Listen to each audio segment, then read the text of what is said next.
Well, hello, friends, and welcome to From Busy to Rich podcast with Wes Young. This podcast is designed to help advisors increase their profitability and their quality of life. We're halfway through a series called Practically Pretty, 10 Truths to Make Your Business Beautiful. Wes, it's great to see you again. How are you, my friend? I'm doing fantastic. I feel like I'm being on a podcast with Joe Rogan because you have those fancy headphones on. Well, yeah, and you are actually. He's here. Amazing. You know, it's fascinating. I love the example of Joe Rogan and normalizing the new. We're living in a time where a lot of new things are happening, and you know, with this idea that we want to make our business beautiful, and we're trying to design this great life as business owners. We're going to get really, really practical today. And talking about sort of designing a beautiful life. And I think what you mentioned, Rogan, how many people would love to have a business like that, where it's like he just gets paid to talk to people, right? But there's all this research that goes behind it, right? There's all this work. And so today we're going to get really practical. We're going to get really practical and talk about how do you develop a more beautiful life and a more beautiful business. So Wes, can you just kind of give us a quick summary if people are listening to this for the first time, and then we're going to dig into the heart of today's episode? You bet. So if you're coming into this, you're coming in like halfway through a movie, and so it's really good to go back and listen to the other ones. This will make sense on its own, and so I don't want you to like tune out and go to those necessarily. But let me give you the kind of catch up, the Cliff Note versions of jumping into this episode. This is all about like there are areas of life you've observed and I've observed of people that you would say, man, that is just, they're doing life well, whether that's, you know, your personal fitness, your relationships that you have, the financial situation somebody has, the spiritual life, or their professional life. They're bringing with this is a podcast for financial advisors, that own their own business. And there's just some people you look at and you go, that's pretty. You know, they are doing this thing beautifully. Yeah. And what we've determined, because I'm a student of the human condition and really human conditioning, is I love to peel back the layers and say, what is allowing that to be possible? And having looked at thousands of advisor practices, there are some common denominators, some things that we would refer to as common truths that when you discover them and apply them, it makes your practice pretty. It really does. It makes your life better, makes you better at life. And so we've kind of tipped this thing off by taking those from some consistently that we see across the board with many, many advisor practices that are doing great, that you'd love to have a practice a lot like theirs, and say, what are the consistent parts? And we are talking about it over this series. So we started off, and this is the whole premise of everything we do, but we decided to really pull it out this time, is that practical teaching, when discovered and applied, will make our lives better and make us better at life and make your practice pretty. And so that's really where we go here. Andy, and like always, you discussed this last time. The biggest deal, all of us kind of know this, is our biggest problem in the lack of information. You know, it isn't. It's really a lack of application. We use the analogy of, unapplied truths like unapplied paint. It doesn't do anybody any good. And so if you listen to a lot of stuff, and you should, that's one of the keys to what we're going to talk about today. Sure. You need to challenge your normal with new stuff. That's not a part of what you're doing right now, but boy, you got to apply it. And so that's where we have gone so far in our series today.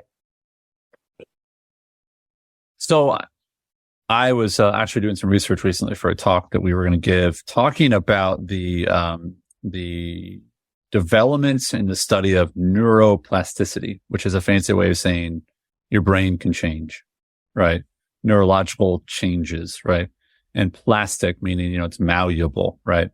And it's fascinating because in 2023, this theory that some Canadian doctor had it many, many years ago, but now in 2023, they can see your brain activity in such a way that you can see your brain changing physically.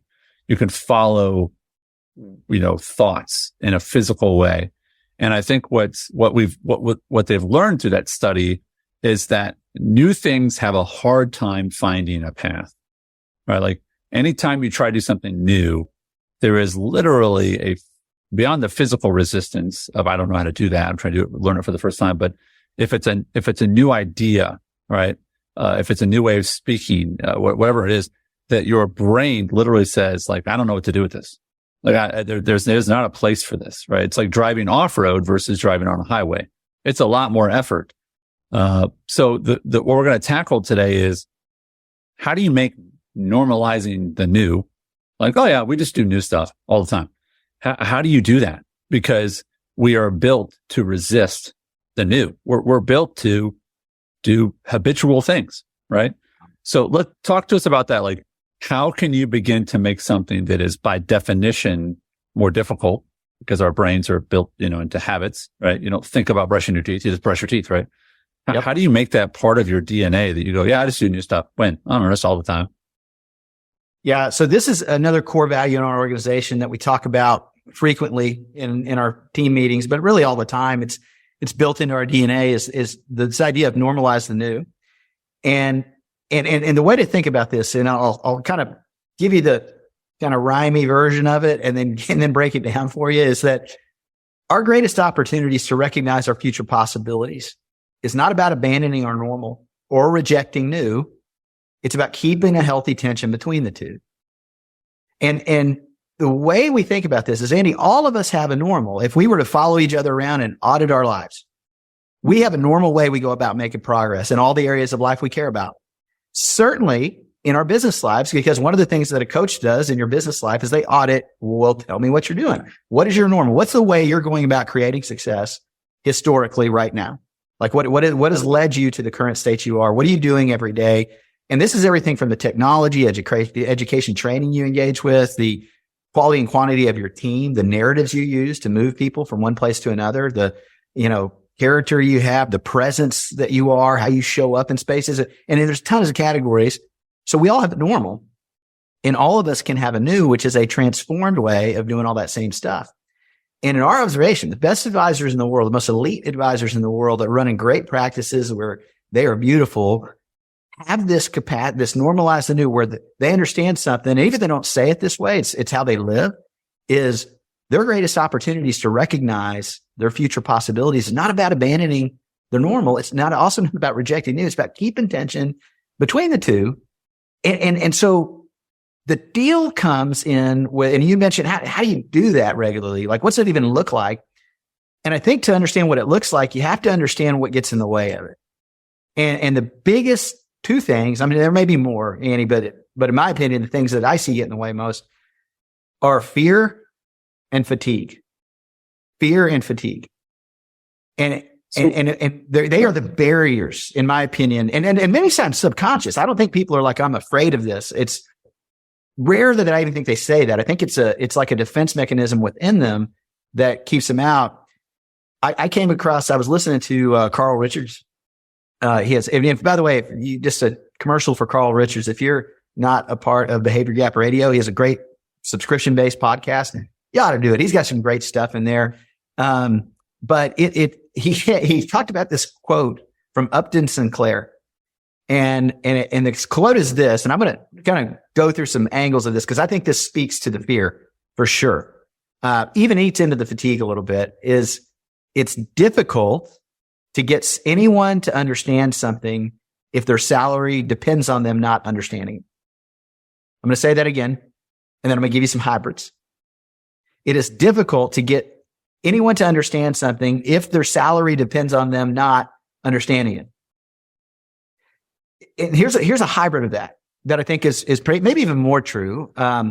It's difficult to get anyone to understand something if they believe their salary depends on it. So it's not, then you have to, like, my salary depends on me rejecting this. I just believe that, even if I've not actually said it. And then maybe the bigger one, and then I think we all should jump in on this and kind of talk it through. It's difficult to embrace something new if you believe your current way of life, your normal, depends on you not embracing it. I think the challenge obviously is, you said defense mechanism. I was going to say survival. I mean, I think that shows up in defense, but it's fair. I mean, I like to sort of give people a break. Like, why are you acting that way? Why are you resistant to this? And as Dr. Sinclair would say, it's difficult for you to take in information if it threatens your safety, like your truth, your realities, right? And it's fascinating how we can do that. You could say, well, this is true. And you're like, but if that's true, then it means this for me, right? And so let us hold on to a belief, because I should say we hold on to beliefs. It's sort of the self-protection, right?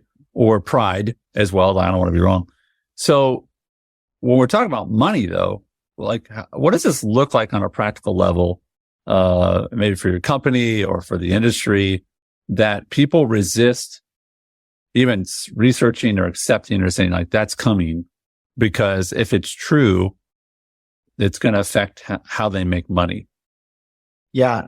Fear, which is really where I think this goes, and fear can manifest in so many ways.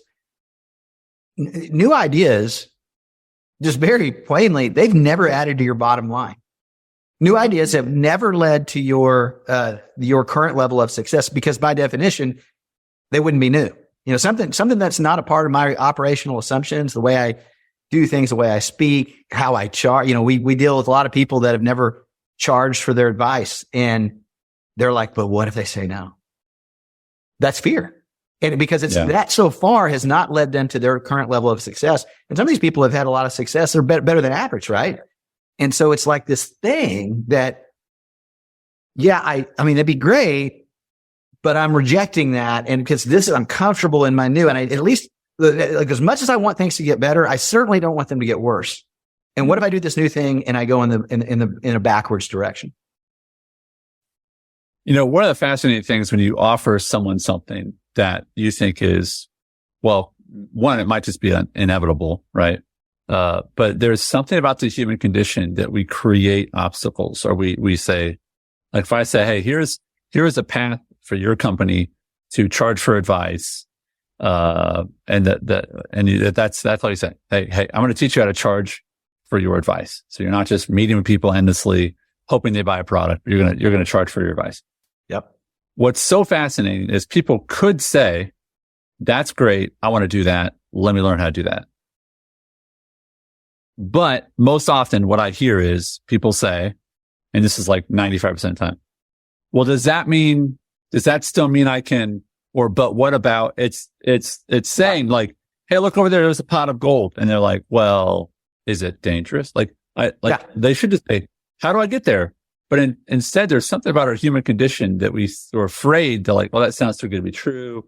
What about, but these are questions, these are obstacles that we sort of go, they put it in front of themselves and they say, well, I'm stuck. Like you just put that in front of yourself. That's why you're stuck. Yeah. Right. And you're like, no, but what about this?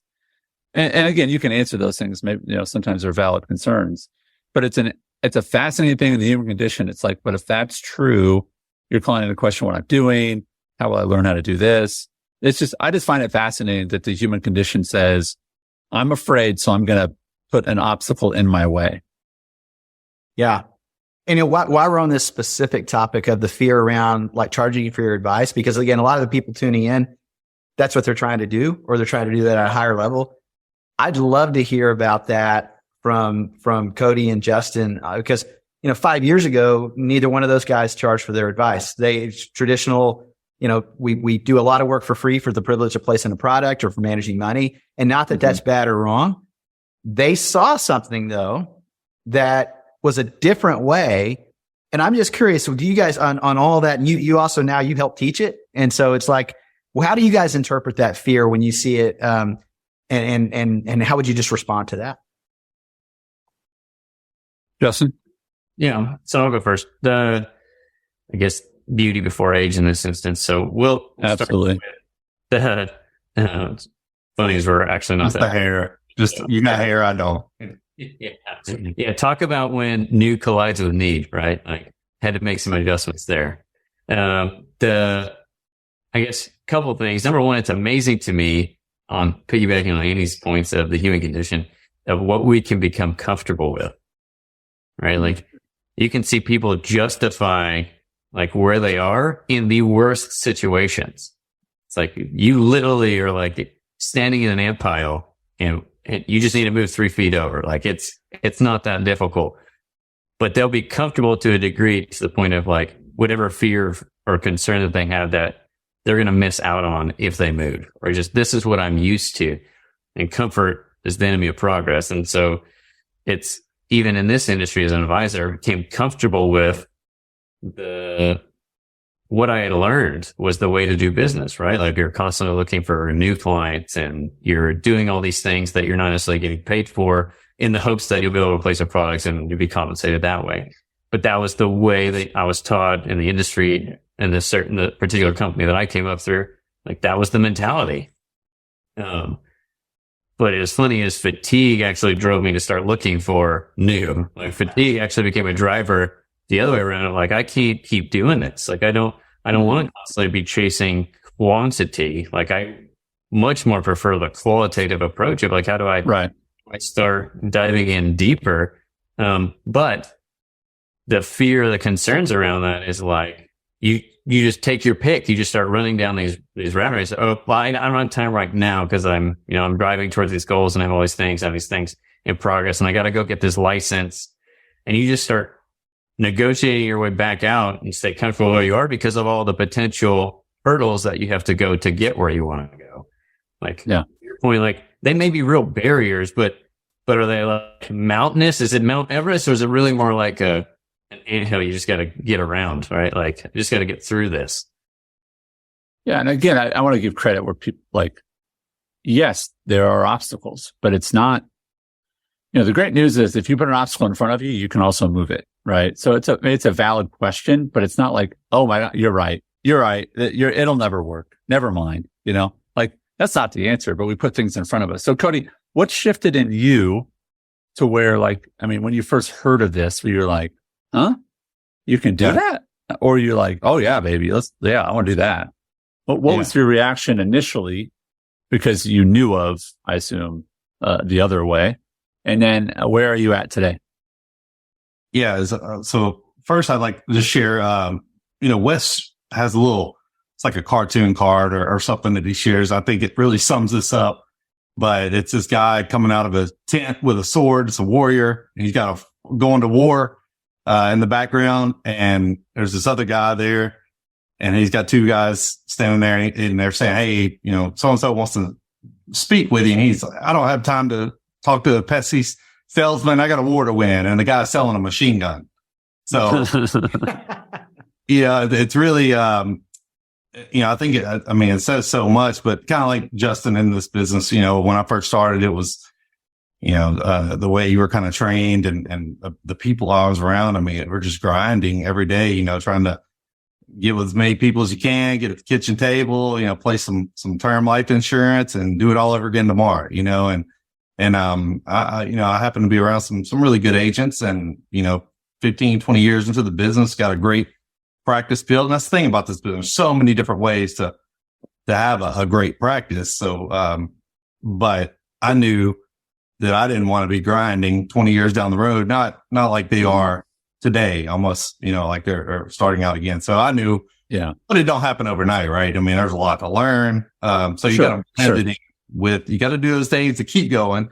But you got to blend in new to learn tax strategy, learn estate strategies or whatever the case may be, learn how to work with business owners to be able to get to wherever if you want to be fee-based planning.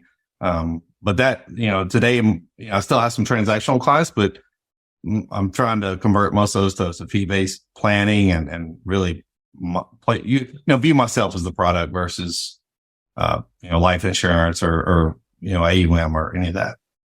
Yeah. Wes, let me ask you, can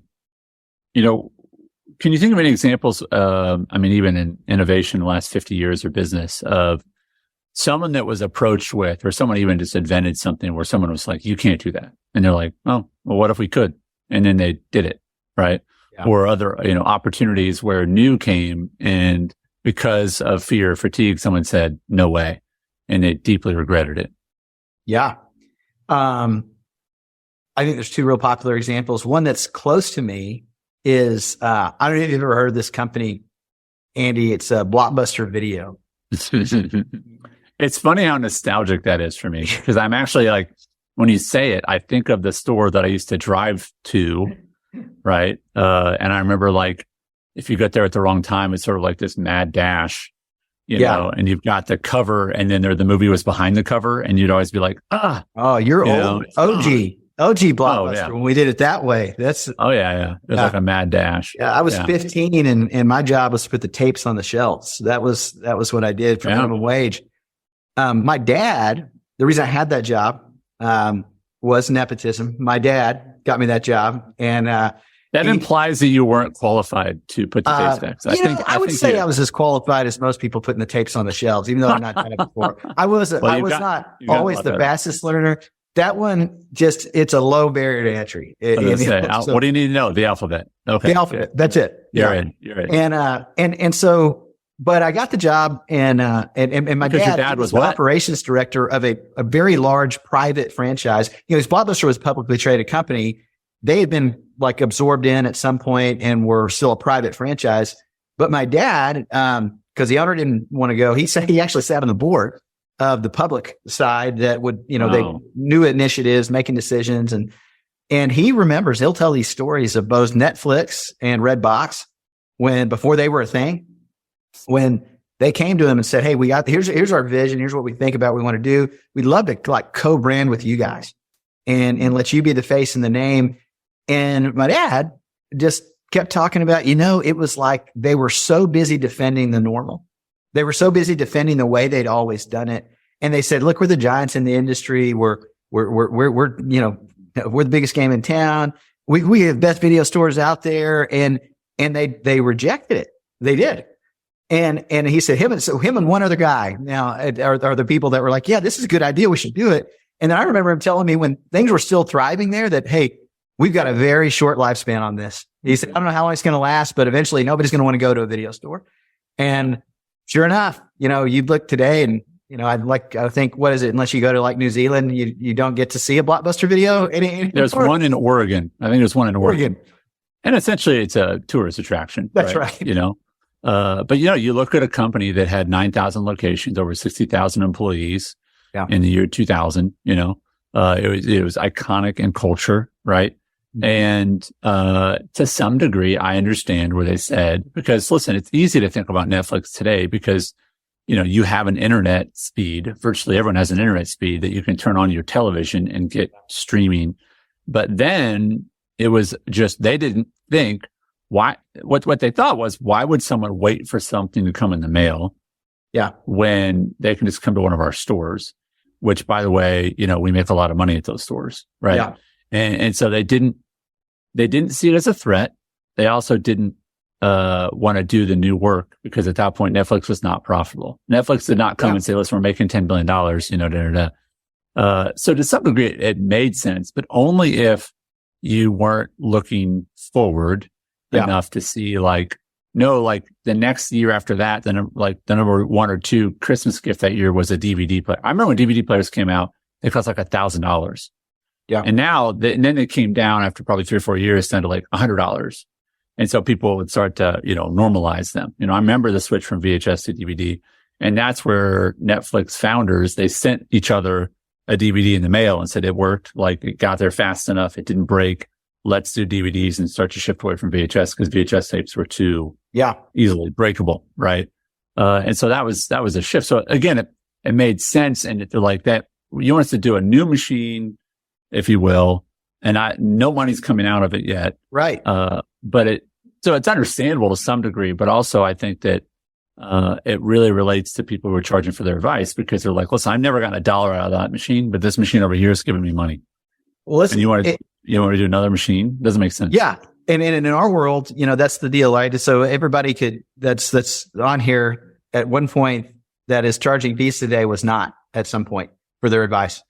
And fees weren't adding it all to the bottom line. They weren't contributing to what historically had fed your family and done the good for the people you were serving.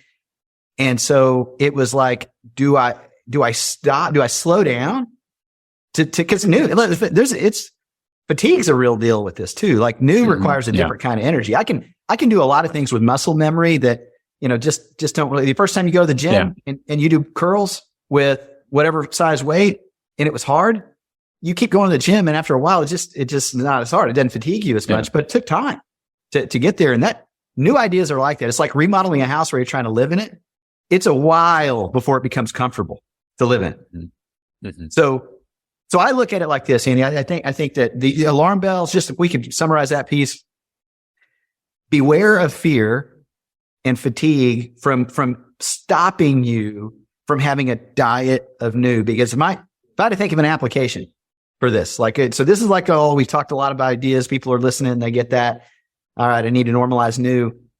Well, how do you practically do that? What does that actually boots on the ground look like every single day? And I mean, honestly, I think it comes down to some basic things. It's to challenge your normal with new in a healthy way regularly. You've got to protect time and you have to understand the compound effect. Protecting time means literally on the calendar, protecting time. And I give you some distinctions that they can even work with this. Because like when you're engaging in the diet of new, meaning you used to never eat broccoli. Now broccoli is always on the plate every day. And you never ate a vegetable. Now vegetables on the plate every day because you want to absorb that into the rhythm of your health. Well, new's a lot like that. And so like the compound effect, think of that. Going back to the gym example, if I go to the gym one time a year for 8 hours, that really has no positive impact on me, right? It doesn't, because one single installment, it's just probably very little to no value. But if I go every day, 5 days a week for 30 minutes and a year passes, I will experience the cumulative value of those small investments of time over time. And so new is like that. Like you fill up your day already with your normal, but you got to have a disciplined daily diet of new. And the four things, and this is kind of the takeaways here that you got to have is you've got to have ideation. You have to have resolution, orchestration, and execution. So think about this. Ideation. It's what you're doing right now listening to this podcast. You are being challenged with new ideas or things that are not yet a part of your normal. So you're choosing to do that. You don't have to do that. You can just put your head down and run in the things you've already got. So the people listening to the podcast, you already get that. It could be a class that you take. You go to wesyounglive.com and join our Transform community that we teach a couple times a year, and we record all the sessions. That's you're registering for that right now. It could be a book you read. It could be a community you belong to. Numerous things, sermon series, whatever it is you listen to, things that will give you ideas. And here's what I recommend. You keep a parking lot of ideas. And it doesn't mean you're going to do them. Okay. It just means you're capturing them, because a lot of times we don't even capture them. That with the first phase of normalizing news, you got to ideate, but then you got to do something. You got to come back to those ideas. Because, Andy, I don't know if you've ever experienced this. Oftentimes we need to be reminded more than we need to be instructed. Mm-hmm. And if you aren't having something that you go, oh yeah, I was going to do that thing. Here it's on the list. Yeah. So you got ideation, then resolution. And resolution is, like, think of a New Year's resolution, right? It's a decision to do or not to do something. But it needs to be all the time, not just once a year. And so you're going to decide if those 150 ideas you have in your parking lot, what one or two do you believe, in light of what your what and why are, your when? We talked about that last time. What do you believe is going to move the needle the most in the direction you ultimately want to go?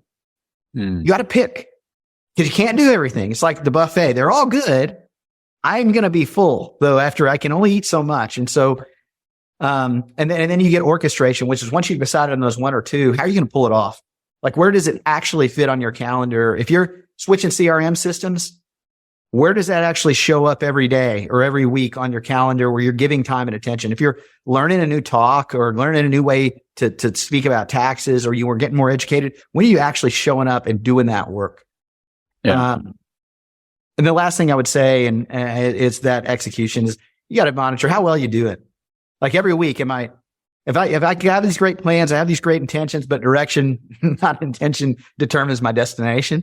And so if I'm doing this, where am I regularly checking in to actually keeping score, to say, is what I'm doing working? And am I really doing what I said I was going to do in the first place? Love it. That's really practical. I appreciate that.